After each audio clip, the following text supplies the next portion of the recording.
Halo teman-teman, di sini saya akan menjelaskan tentang perkecambahan biji. Sebelum menjelaskan, saya akan memperkenalkan diri kepada kalian. Nama saya Kafida Nur Hidayati, NIM T2018-80441. Saya dari kelas Biologi 2 dan sebagai mahasiswa Tadris Biologi IAIN Jember. Ya. Oke, selanjutnya saya akan menjelaskan tentang perkecambahan biji. Semoga kalian paham ya.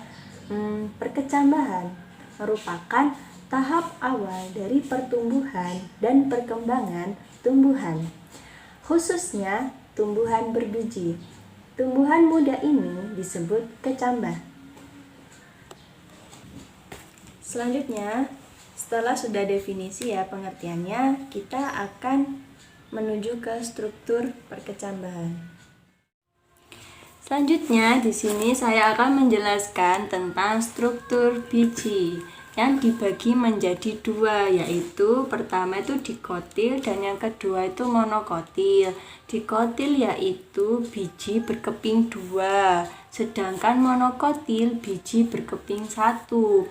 Dari contoh dikotil itu bisa dilihat dari tanaman, kacang-kacangan, mangga, dan lain sebagainya. Sedangkan monokotil contohnya itu seperti jagung, kelapa sawit, dan lain sebagainya.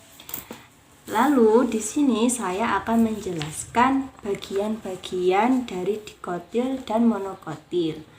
Di sini ada gambar dikotil. Sudah saya sediakan media gambar. Di sini bisa diketahui kalau di sini itu ada selaput biji. Di sini ada kotiledon. Di sini ada radikula, embrio, dan plumula. Oke, yang selanjutnya bagian dari monokotil, biji monokotil ya. Di sini tuh ada endosperma. Ini yang di dalam nih. Terus di sini ada radikula. Terus ini tuh embrio itu yang ini hijau ini. Terus ini yang atasnya ini plumula dan yang ini kotiledon. Oke, setelah saya menjelaskan tentang struktur biji dan bagiannya, saya akan menjelaskan tentang proses perkecambahan. Di sini ada kotaan nih, dormansi. Dormansi ini dimana fase biji yang belum berkecambah disebut fase dormansi atau fase istirahat bagi biji. Terus di sini gambar di sini ada H2O. H2O ini akan diserap oleh biji dari luar. Itu disebut fase imbibisi, sehingga embrio di dalam biji ini mengalami pembesaran karena H2O tadi sudah masuk nih.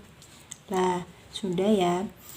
Lalu embrio itu kan tadi sudah membesar, maka dia akan mengeluarkan hormon yang namanya giberelin atau GA. Ini GA.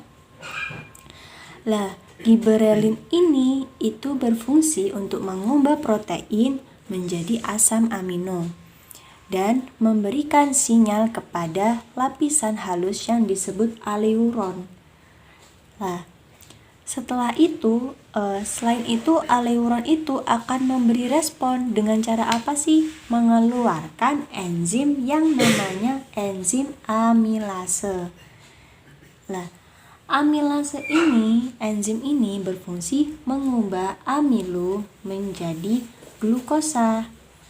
Maka terjadilah metabolisme. Jadi glukosa ini itu diserap oleh embrio sehingga terjadi proses metabolisme di dalam biji sehingga menyebabkan terjadinya proses perkecambahan.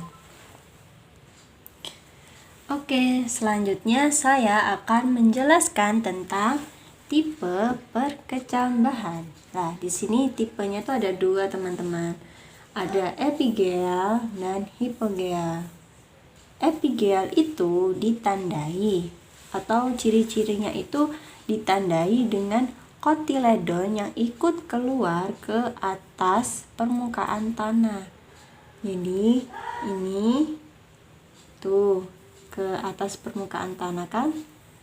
Nah, contoh dari epigel, tipe epigel ini seperti pada tanaman dikotil atau berkeping biji dua, yaitu seperti si mangga, kacang-kacangan, kopi, dan lain sebagainya.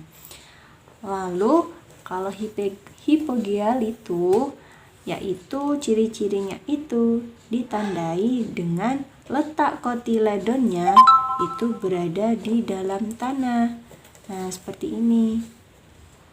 Nah, contohnya itu seperti tanaman monokotil yang berkeping biji satu.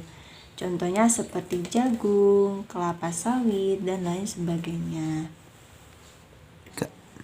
Oke, setelah kita selesai menjelaskan tentang tipe perkecambahan, di sini saya akan menjelaskan faktor-faktor yang mempengaruhi perkecambahan. Apa sih faktornya?